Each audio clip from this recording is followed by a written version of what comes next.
How can I withdraw cash from my Cash App without a card? First, you can transfer your Cash App balance directly to your linked bank account.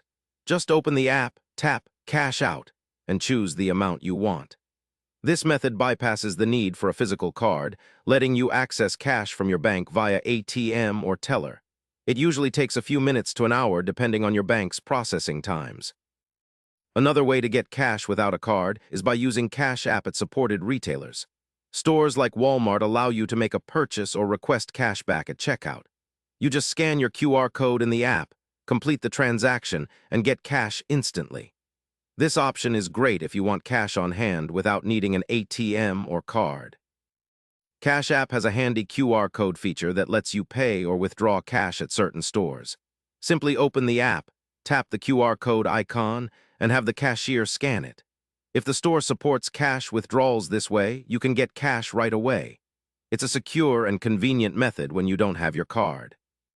If you don't have access to an ATM or retailer, you can send money to a trusted friend or family member who has a Cash App card. They can withdraw the cash for you at an ATM or store. Just make sure to only send money to people you trust to avoid any risks.